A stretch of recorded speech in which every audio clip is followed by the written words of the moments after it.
Last night's matchup between the Timberwolves and Nuggets was one of the greatest regular season games I've ever seen. We really were treated to it all. Multiple overtimes, record-breaking performances, and back-and-forth lead changes that even had the casual fan on the edge of their seat. Now, I'm going to fast forward late into the fourth quarter as that's when the game really heated up. Denver was leading throughout the majority of this contest, going up by as much as 16 at one point. But the Wolves have Anthony Edwards, and when he gets hot, there's not much you can do to stop it. Ant had just 10 points entering the final quarter, but finished with 34. He went on an 8-0 run to give Minnesota a 3-point lead with under 2 remaining. Denver would then respond with a Jokic floater, which saw the two teams being tied with seconds remaining. With the ball in Edwards' hands, the Nuggets sent a double team. Ant was forced to pass, which saw Julius Randle take a contested shot as time expired. His attempt would fall short, sending the game into overtime. Moving on to overtime, we saw the two best players in the court going back and forth trading bucket after bucket. This shot by Ant would put the Wolves up by 6, but the Nuggets would crawl back. They tied the score up at 125 thanks to clutch shooting by both Aaron Gordon and the former MVP. The game experienced a bit of deja vu, as Denver would once again send a double team on Edwards during the final possession. The ball ended up in Alexander Walker's hands, who missed the game-winning shot. McDaniels would attempt to put the ball back, but it was blocked by Peyton Watson, sending the game into a second overtime. This double overtime period saw a total of 8 lead changes that would all boil down to the last minute. This shot by Aaron Gordon saw the Nuggets go up by 2, but was immediately responded by an Alexander Walker 3 of his own. The Nuggets would then have 2 separate trips at the line, seeing both Jokic and Westbrook going 1 of 2 respectively. This left the Timberwolves with the ball down by 1 with just 15 seconds left. With a third chance to win the game, Edwards had a pass stolen by Westbrook.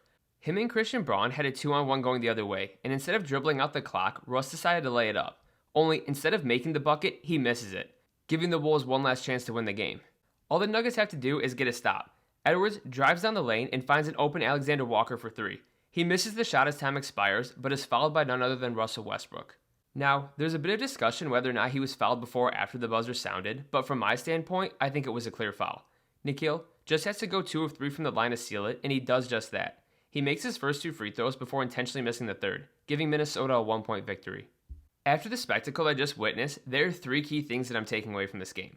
The first is that the Wolves had the Nuggets number. With last night's victory, they completed the season sweep against the Nuggets, going 4-0 in all of their contests.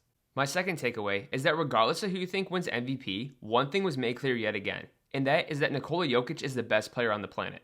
He had arguably his greatest game ever, which is insane to say given some of his stat lines he's posted.